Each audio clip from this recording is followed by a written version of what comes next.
விசுவாவசு வருடம் சித்திரை மாதம் 21ஆம் தேதி ஞாயிற்றுக்கிழமை 4/5/2025 முதல் அக்னி நட்சத்திரம் தொடங்கி வரும் வைகாசி மாதம் 14ஆம் தேதி 28/5/2025 புதன்கிழமை அன்று அக்னி நட்சத்திரம் நிவர்த்தி பெறுகிறது. இந்த அக்னி நட்சத்திர நாட்களில் என்னவெல்லாம் செய்ய உகந்தது, என்னவெல்லாம் செய்யக்கூடாது என பல அரிய தகவல்களை அறிந்து கொள்ளலாம் வாங்க.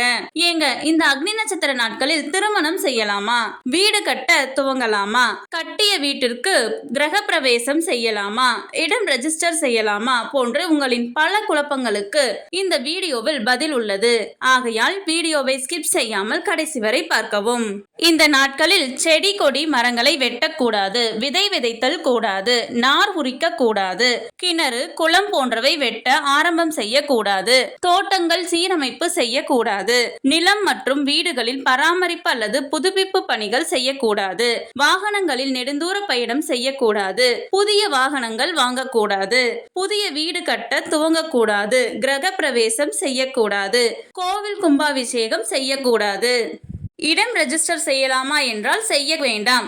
அக்னி நட்சத்திரம் முடிந்த பின் செய்வதே சிறப்பு. மொத்தத்தில் வீடு நிலம் சம்பந்தமாக எதுவும் செய்ய வேண்டாம். சரி, என்னவெல்லாம் செய்யக்கூடாதுன்னு சொல்லிட்டீங்க, என்னெல்லாம் செய்யலாம் என்றால், உங்கள பல பேருக்கு இந்த அக்னி நட்சத்திரத்தில் திருமணம் செய்யலாமா என்பதுதான் மிகப்பெரிய குழப்பமாக இருக்கும் இல்லையா?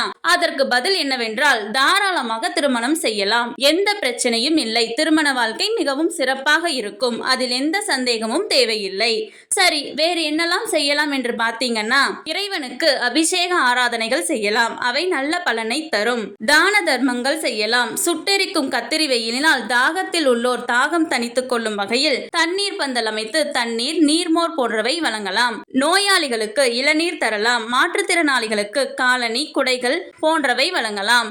ஏழை எளியவர்களுக்கு அவர்கள் பசி தீர தயிர் சாதம் தானமாக கொடுக்கலாம். மாரியம்மனுக்கு அபிஷேக ஆராதனைகள் செய்துவிட்டு கோவிலுக்கு வருவோர்களுக்கு பானகம் வழங்குவதும் நல்ல பலன்களை தரும். அக்னி நட்சத்திர காலகட்டத்தில் உடல்நிலை பாதிக்கப்படாமல் இருக்க தினமும் காலை வேளையில் வீட்டு பூஜை அறையில் சூரியனுக்குரிய மாக்கோலமிட்டு ஓம் பாஸ்கராய வித்மகே மகா யுதிஷ்டராய தீமகி தன்ன சூரிய பிரசோதயாத் அஸ்வத்வஜாய வித்மகே தீமகி தன்னோ சூரிய பிரசோதயாத் என்ற சூரிய காயத்ரி மந்திரத்தை 21 முறை ஜபித்து வரவும். இந்த மந்திரத்தை டிஸ்கிரிப்ஷன் பாக்ஸில் வழங்குகிறேன், அதை பார்த்து படித்துக் கொள்ளுங்கள். கடவுளின் அருளால் அனைத்தும் நன்மையாகவே அமைய சிவசக்தி ஜோதிட நிலையத்தின் வாழ்த்துகள். சுபம்.